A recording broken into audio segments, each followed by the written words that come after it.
India versus Australia বা team ইন্ডিয়ার প্রথম ওডিআই ম্যাচ চ্যাম্পিয়ন্স ট্রফির পর, যেটা আমরা উপভোগ করতে চলেছি, কারণ সেখানে রোহিত শর্মা এবং বিরাট কোহলি কামব্যাক করছে ওডিআই, এবং তাদেরকে আমরা একটা দীর্ঘকাল যাবৎ পর, অর্থাৎ আইপিএল ফাইনাল পর না বিরাট কোহলিকে দেখেছি আর না মুম্বাই লাস্ট ম্যাচের পর রোহিত শর্মাকে ক্রিকেট খেলতে দেখেছি। তো আমাদের একটা দীর্ঘ প্রতীক্ষা রয়েছিল বা অপেক্ষা, যেটার অবসান হতে চলেছে 19 তারিখ, এবং সামনে আমাদের পবিত্র দীপাবলির উৎসব রয়েছে, যেখানে সারাদিন আমাদের কাজ বলতে কি মায়ের আরাধনা করা, এবং সেদিনে ক্রিকেটটা যেভাবে আমাদের কাছে এসেছে উপহার হিসাবে, তো সেটা মায়ের প্রসাদ হিসাবে আমরা গ্রহণ করে নেব। কারণ সারাদিনের যে ক্লান্তি থাকে, সেই ক্লান্তিটা তাদেরকে দেখে আমাদের দূর হয়ে যাবে, কারণ তাদেরকে আমরা দীর্ঘদিন পর দেখতে পাবো।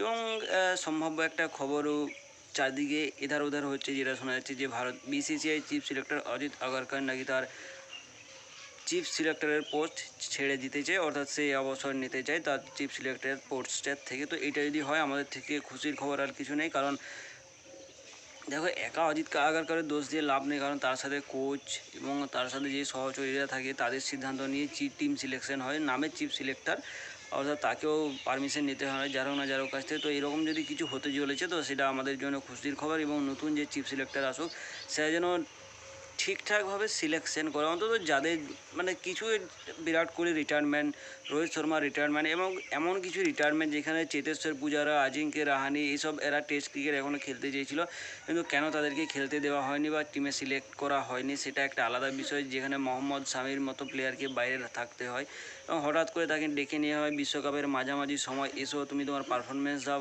মোহাম্মদ শামি আসে, 5 উইকেট হর্ন নিয়ে চলে যায়, এবং সে আরও একটা থাপ্পড় মেরে যায় যে আমাকে আগের থেকে খেলালে কিন্তু পারফরমেন্সটা আমার আরও ভালো হতো। তো যাই হোক, 19শে অক্টোবর আমরা বিরাট কোহলি, রোহিত শর্মা দুজনকে মাঠের মধ্যে দেখতে পাবো, এটা আমরা আশা করছি।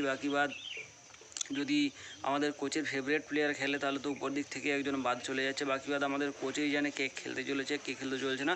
তো আমরা আশা করতে পারি বিরাট কোহলি এবং রোহিত শর্মা দুজনকে আমরা অস্ট্রেলিয়ার এগেনস্টে প্রথম থেকে লাস্ট ওডিআই ম্যাচ পর্যন্ত দেখতে পেতে পারি।